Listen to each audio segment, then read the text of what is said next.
Hey again, Paulina. Hi, Lars. What's going on? What's going on? That is such a good question. There's so much going on. It's always hard to really drill it down. Um, this week was just was a blur in a way because we had so many. We had a lot of workshops with clients this week, and it's always so interesting to see the company culture evolve in such a meeting. So with this one client, we were really defining their new company values. We were looking at what values do they want to put up for themselves, and because we don't want just values to be posters on the wall, right? We want them to be lived and embodied in everyday life.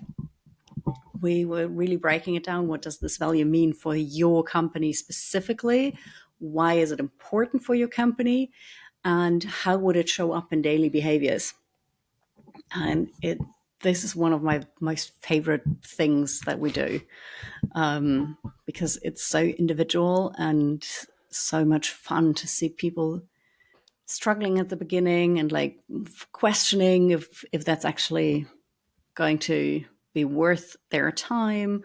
And then over time, so we do this in multiple workshops, and then over time they see things coming together and really get inspired, and you can see how the energy in the group really shifts because they feel inspired for the first time potentially by their company's values. It's really fun. I get the sense of the week being a blur. On my end, it's just because it's been a crazy week, back-to-back meetings, and at some point you just go into this autopilot, right? Mm-hmm. And then once things start slowing down, you kind of like have to like reflect on things. It's like, oh my God, so many things has happened this week. Yeah. So I'm pulling the plug this weekend. I'm turning off all my devices, Good for which is a you. big thing for me. And then I'm just gonna enjoy some time with the girlfriend. That's amazing. That's Yes, gonna be so best way much to spend the fun. weekend. Enjoy that. Okay, Paulina, let's do this.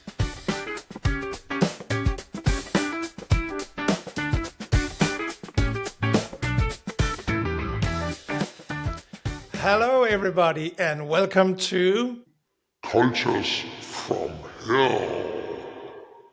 the podcast that dives into the messy, complicated, and sometimes hilarious world of workplace dynamics.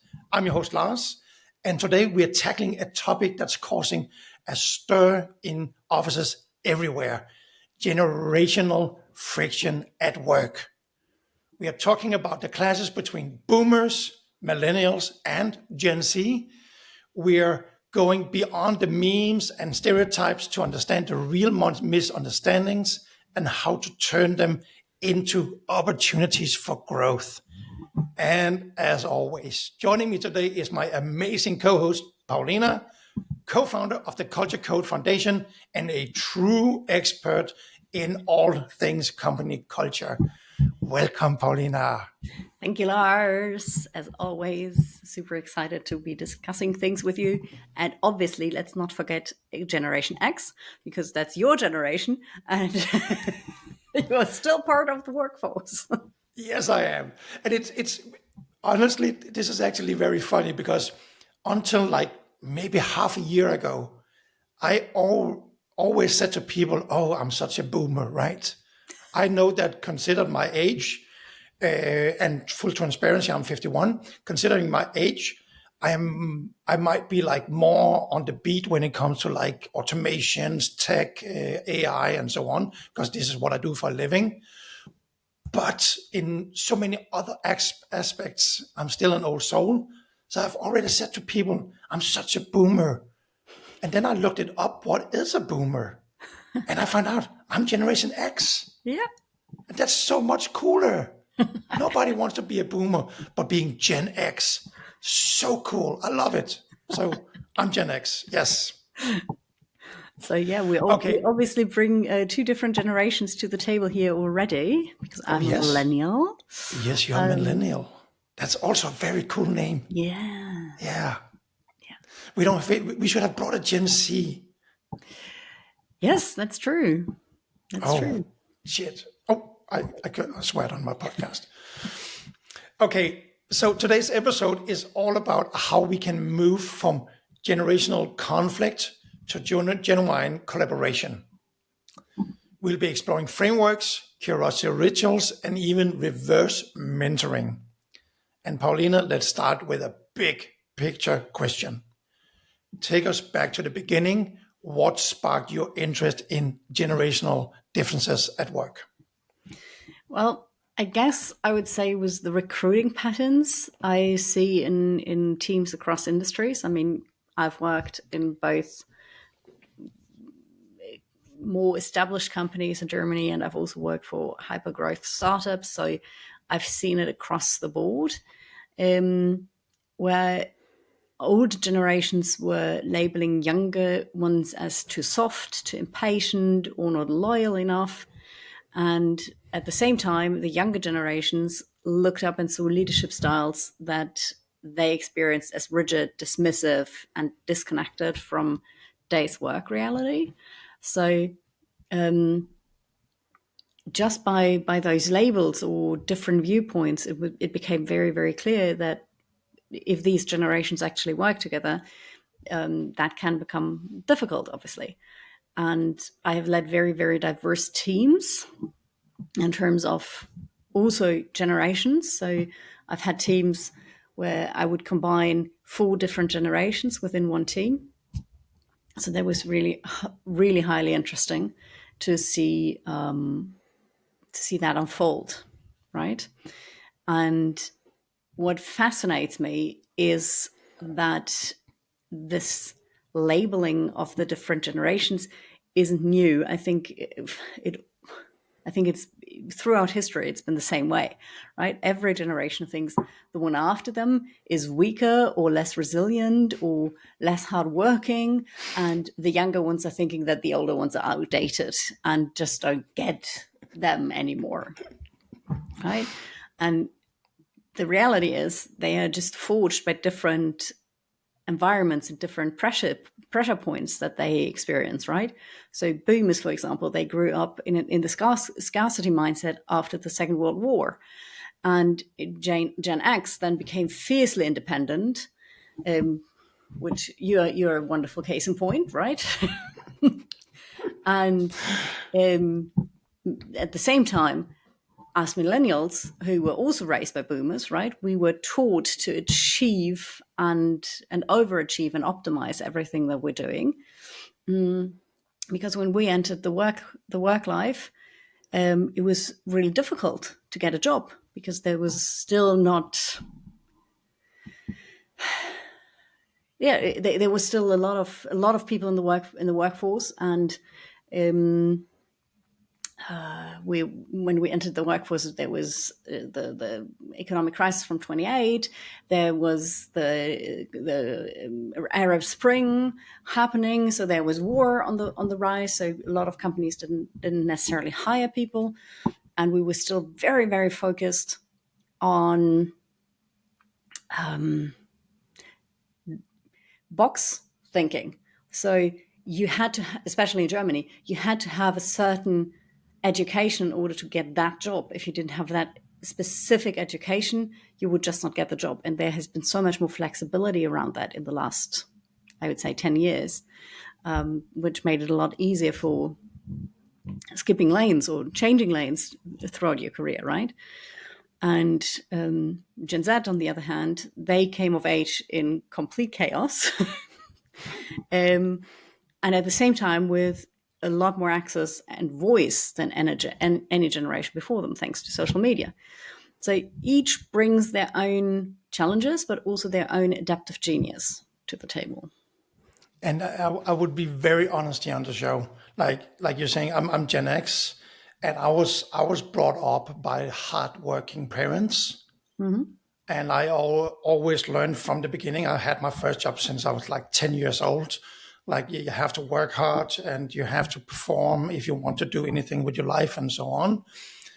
And I'm kind of in a conflict here because on one side, when it gets to Gen Z, I'm like, come on, put that phone down. Stop looking at your phone. Look me in the eyes, talk to me like I'm a human. And I get so annoyed sometimes. And again, I want to be honest, and I'm going to say this in quotation marks. I see them sometimes as lazy, again, in quotation marks. But on the other hand, I also admire them for their independency and their willingness to go their own way and prioritize freedom and time with other people and life more than just work, because life is so much more than work. And I'm caught up in that grind, right? Absolutely. And I think this is something that Gen X and the millennials have in common quite a bit, because we were both raised by boomer parents, right? And so this hard work. I also had I started working when I was 14. So I know the hustle very, very early on. And it was like, it became part of my identity to be an overachiever. And I think that this balance that a lot of Gen Zs bring to the work life, and just more relaxed, a more mental health focused approach to it, also is really, really helpful. So I get the notion, because we are so much in the grind of, I mean, even for myself, I'm now only having a 4-day work week, right? And that feels so wrong a lot of the time. And for the first couple of months, I really had to think about, okay, what am I going to do with this long weekend now? And I think this is also very, very sad in a way. So the younger generations definitely have a huge advantage when it comes to that, because they don't care about work that much anymore. What they do care about, from my experience, is purpose, is working smart, and they just go gangbusters if they have to sit at a desk for 8 hours, even though they don't have work for 8 hours. So, and that I feel very, very much. I had the same exact feeling throughout my career. If I had the feeling I was wasting my time and I was just there to show face, that made me go nuts. I wanted to be productive. And then, So there are upsides to everything, I guess. Yeah. So what are the three most damaging misunderstandings you've seen between generations? What I hear a lot is this notion that they don't care as much as I do, right? This one goes both ways. So older generations might think that Gen Z, for example, don't have a work ethic, just like you just said, right? While Gen Z will think that senior leadership is coasting on outdated status, and that they don't care about learning new things and new ways, and or even trying to understand them, right? And from my perspective, everyone cares in a different way. And if you don't take the time to try to get to know each other or understand each other better, then this aspect that could actually combine you divides you. Another thing that I see a lot is that they apparently don't want feedback. So older generations often avoid giving Gen Z feedback because they're afraid that it'll be taken personally. Meanwhile, younger workers are craving direction and meaning. So we have a feedback void based just out of assumptions or missing communication skills, right? So if you, as an older generation, are incapable of communicating your feedback in a way that resonates with the younger generation, that is a missed opportunity for both sides. And Then the third thing would be the notion of they are either too fast or they are too slow. So younger folks are seen as jumping into change too quickly, or just not being focused enough on certain things, while older folks are seen as dragging their feet. And usually it is actually a clash between experimentation and stability, which are both needed for any company to thrive, right? So these misunderstandings aren't just annoying, they are actually eroding trust. And when we're talking about a workplace, they are also eroding effectiveness. So because they make people second guess each other's intent, and that kills collaboration, and you cannot, push towards the same goal together as well. When you're saying that we got a feedback void because of assumptions, it reminds me of one of my absolute favorite quotes or like sentences that I like, is that assumptions is the mother of all F-ups. I love that one. Yeah. Paulina, can you debunk a myth about one generation?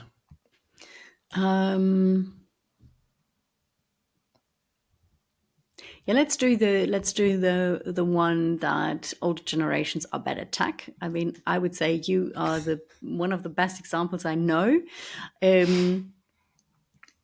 I mean, you're on TikTok, you're on Instagram, your entire business is I'm on all the channels. and you're not just on there, you're actually producing content, and your entire work evolves around AI and automation, and using those new tools and this new tech to make your business thrive, right? And you're experimenting a lot with different apps, and then you discard the ones that you don't find useful. And so, and I mean, we've worked together, right? And I've seen you crush complex SaaS tools faster than 20 something counterparts. So it's not, again, it's a myth. The issue isn't skill, it's alignment on what do you need for your work, how much curiosity do you bring naturally, because that curiosity is the one drive for all of that across any generation or any age, right? And I also seen you very clearly discard tech that didn't bring you any benefit, or that didn't solve any real problem for you. And I did find that hard sometimes, because when I said, okay, we're working with those tools, and you were like, no, I'm not. Right? So, and then, but when I remember correctly, we always found an amazing workaround. And if you have like a clear stance on this is not helping me, then this is not incompetence, it's discernment. Yeah, true. And thank you for highlighting that that I might be of age, but I'm still young at heart and experimenting a lot. I get that a lot from people, even though I very often try to like, what's the English word here? Like I try to like talk it down. Downplay it. You downplay it. Downplay it. Yes, exactly. Thank you very much. I say to a lot of people, yeah, I know that my YouTube videos are just crap. I'm just saying a lot of BS and pretending that I know stuff. But then people say like, hey, you know stuff, like because then we start talking and so on, and they're like, okay, stop.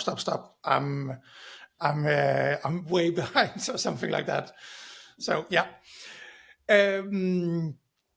Have you seen a generational conflict turn into a learning moment? Oh yes. That was in one of my leadership roles, where I was actually having a very diverse team, and we had in generational content, and we did do what we're going to discuss a bit later today. We were doing reverse mentoring and reverse shadowing. So I would have my different team members go on again. There was a sales team. That was back in the day when you would still visit the customers in real life without a screen between you, but actually driving there in a car and shaking their hands. But it was a wild time.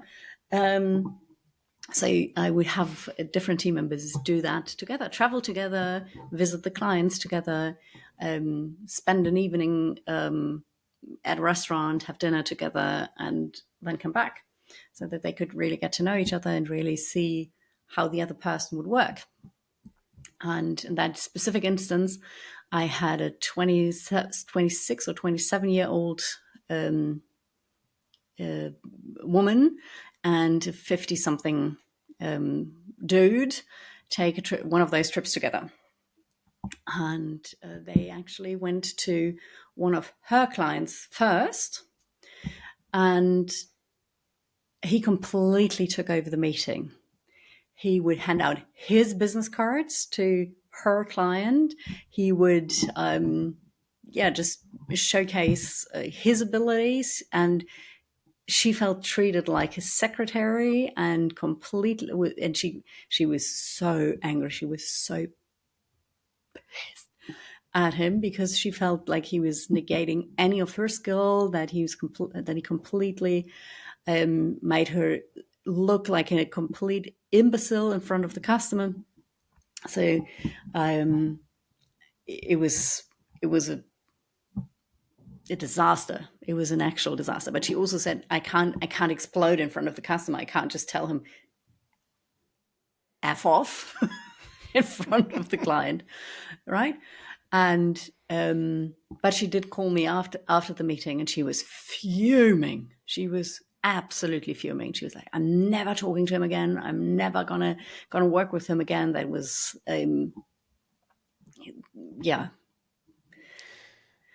It's a classic example. It's a classic example of, like you're saying, that the older generation thinks that the younger generation don't know anything, right? Exactly. And then they're jumping in to take over that meeting.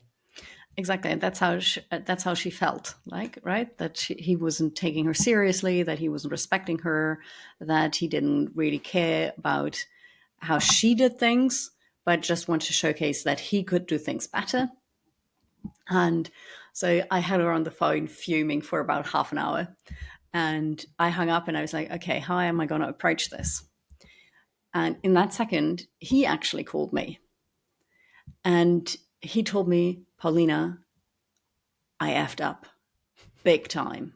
Oh. And then he told me the story from his perspective, without sugarcoating anything, with completely owning what he had done, and that he felt really, really bad about it because he realized on him by himself that, he just made a huge mistake. And he actually asked me for advice on how to fix it with the colleague. And so that conflict between those two turned not only into a learning moment for myself, because I realized, okay, they can also solve that conflict between themselves.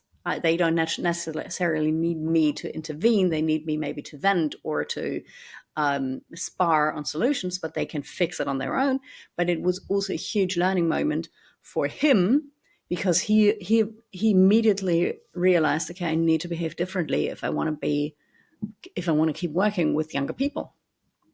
And it took a while, obviously, for them to get it back together. But he apologized profusely to her, and he also apologized to the customer, which I rated really highly for him. So he took full accountability, and which is really rare, right? Really rare, and I was really impressed. And so I think that was probably the one story with the biggest conflict between generations, but at the same time the biggest learning moment. And what a great story. Let me share something really quick. It's kind of down the same alley, but it might not be like a thing about generations. even though it involves two different generations, because I Yeah. had like in a job, I had a very young colleague, so this is the other way around. I'm in quotation marks. I'm the older one here, and Paulina, you know me in real life, and for people that don't watch this, like I'm probably the typical Viking type. You know, I'm about what 6'1". I think if we translate that into American measurements, I'm 191 centimeters. I'm about 105 kilos. I'm a big dude. I'm okay, well trained. I'm bald. I have a beard, and so on. So a lot of people actually, and I've seen this one multiple times, so I know this is true. This is not just something in my imagination. People sometimes perceive me as not that intelligent because I'm this big dude, right? And there was this young guy in this company here that, you know, we worked for about a month or so. And again, like you say, Paulina, like I know my tech. I am very good at being, deep dive into tech. I might not know how to code, but I really grasp things really easy when it comes to tech, right? And then 1 or 2 months into this work, he actually pulls me aside, and again, big kudos for just approaching me and said, like, Lars, I gotta be honest. I thought you were just this stupid workout dude because you only talk about CrossFit and so on, but you know your shit. You really know your shit. So this is actually the other way around, like, right? That somebody perceived me not only because of my age, but also on how I look, that I didn't know anything. Yeah. And I love it when people realize that they have an own bias and they actually confront it. I mean, he could have just done this internally, right? He could have just said to himself, but to actually approach you and show that vulnerability that he misjudged you and that he realized that he misjudged you. I love that. That's amazing. And yes, by the way, he is the absolute Viking type. There is a picture of him and me from a couple of years ago where he looks like my bodyguard because he towers like next to me. Anyway, let's continue. Yes, anyway, well, let's continue. What are the 3 worst things a company could do if they wanted to fail at multi-generational integration? Oh, as always, I love this section. Yes. So I would definitely advise you, and yes, please, this is the sarcastic part of this podcast. I always want to make this super clear. But yeah, I would definitely advise you to ignore age dynamics altogether. Like pretend we're all the same, give everyone the same benefits, and expect people to just get over it. That would definitely be my number one. And then, just in light of what you just said with the stereotypes or the bias, let the stereotypes just run the show. You can make passive aggressive jokes about kids these days or boomers and their emails or something like that. That'll help for sure. And last but not least, block conversations between the generations, right? If you are too scared to talk about differences openly, then you can create silence where trust should live. So make sure to have zero curiosity or generational mentoring going on. That'll do the trick. Thank you very much. That last part is particularly interesting. What would curiosity or cross-generational mentoring actually looks like? Yeah, and as I mentioned it in my story a little bit earlier, so, but the concept per se is have cross generational duos shadowing each other for a while. So that can be either a day, it can be done during onboarding, it can be a recurring thing, it can be cross departmental, it can be within the same department. And just have like a younger person follow an older person for a day and then turn it around, have the older person follow the younger person. And at the end of the day, you can give them curiosity prompts, like quick questions that they can ask each other just to exchange knowledge, right?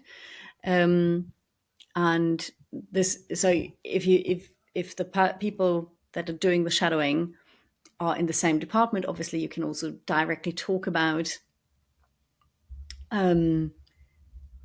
how they are running the same job differently. So you can discuss the nuances of how you're doing this and why am I doing it like this. But things that you can always ask, even if it's cross-departmental, is what's one thing you used to believe about my work that you've changed your mind on after watching me for a day?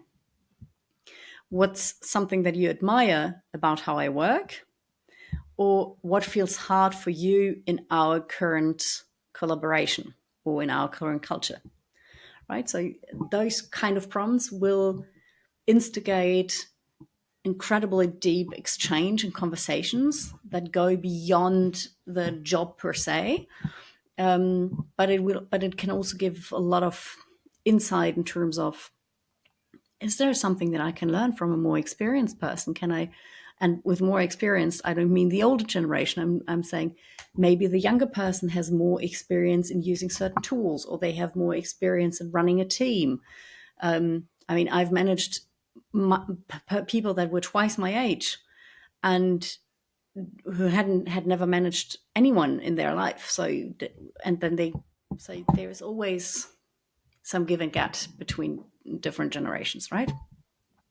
So it's not about handing over a token, right? It's about honoring different forms of expertise. And of course, you can use curiosity prompts like this at any given time. You don't need to wait for a full shadowing or mentoring moment. You can also include those in team meetings or discussions.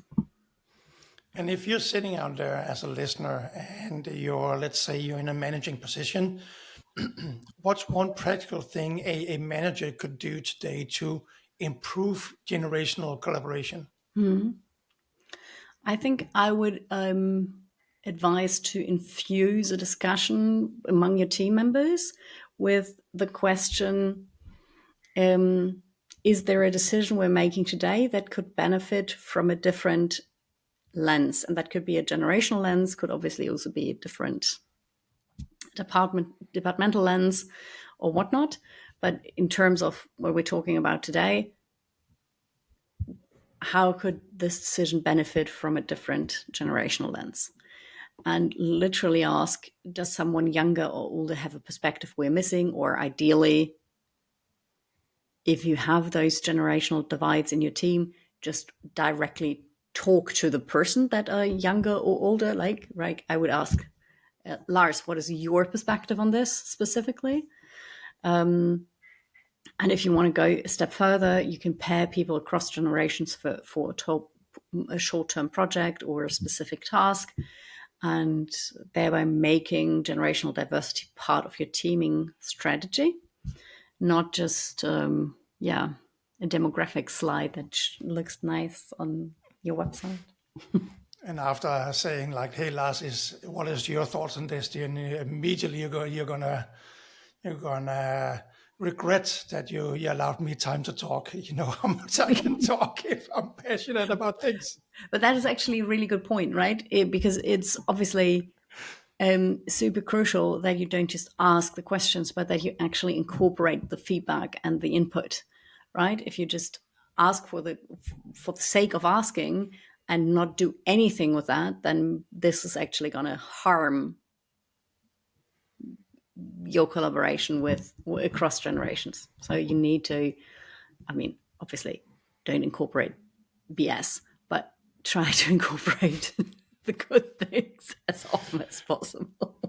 Very good point. So, Paulina, here we're getting close to the end now. So, is there a question I didn't ask that you wish you had me asking today?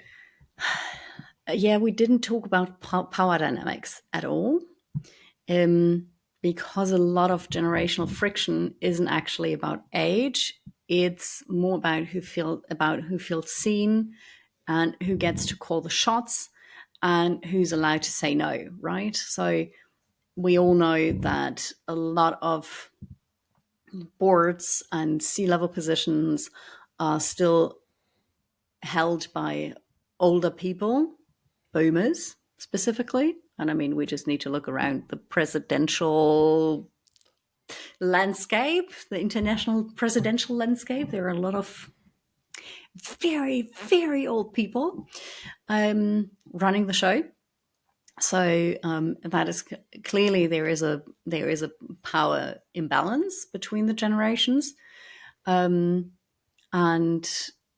it can become very, very difficult for a 23-year-old to challenge the strategy in a room full of execs, no matter even if she or he is in a higher up position, right? So there will always be the question in the room, or not always, but very often the question will be in the room, is that a brave contribution or a breach of hierarchy, or is anybody actually going to listen to a 23-year-old if they don't have like high position in the company, right?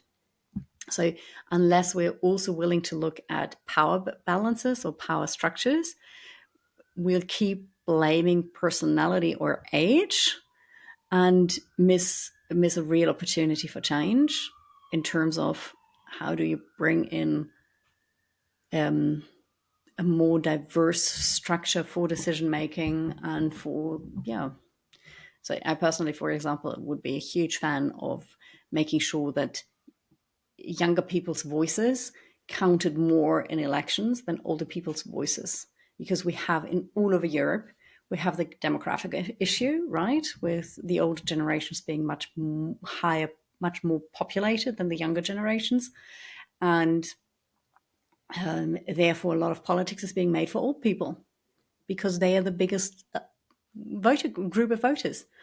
And if younger people's votes would count twice, then this power balance would shift.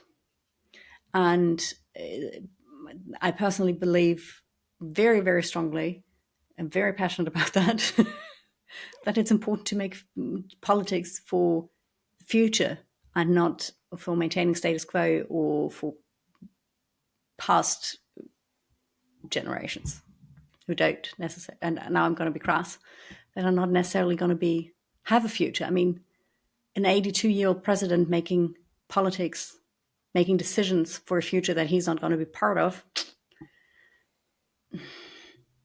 it's difficult. I think we can do a whole episode on that topic, but maybe not for this podcast. Maybe we should do another podcast about that. Yeah, we said that a couple of times already. Yes, we have. Paulina, that was super interesting. Sorry, I just want to say it's just to showcase the power dynamics. This was just a good example. That is just, but it is also very, very true in companies, I think. Yeah, thank you very much. So to sum up, we have learned what generational friction is often rooted in misunderstandings and stereotypes, and that bridging these gaps requires intentional effort. Yeah, for sure. The key is to move past assumptions and create okay.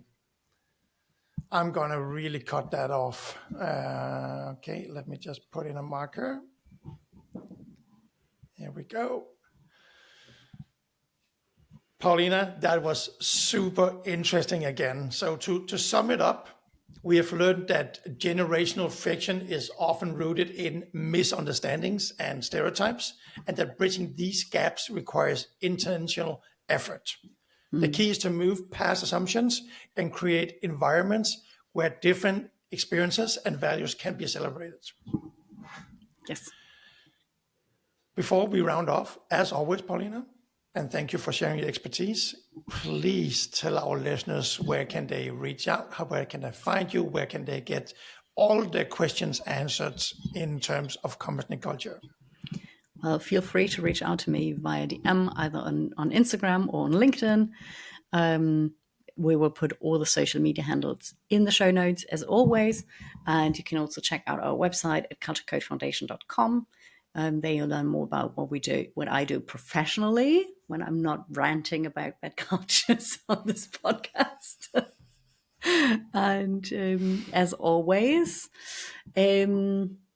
our call to action, if you have a story to share on this podcast where you want to tell us about an incident or a situation or an experience that you made with bad leadership or bad company culture. We would be super happy to have you on the show and share your story, either you telling it yourself, or if you want to stay anonymous and don't, then we'll obviously can recount the story anonymously, and we'll definitely find a way to do this in a way that works for you.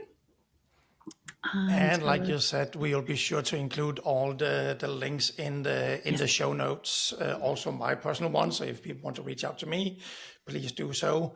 Thank you again, Paulina, and thank you all for listening. We hope this episode has given you some practical tools to turn generational differences into superpower in your workplace.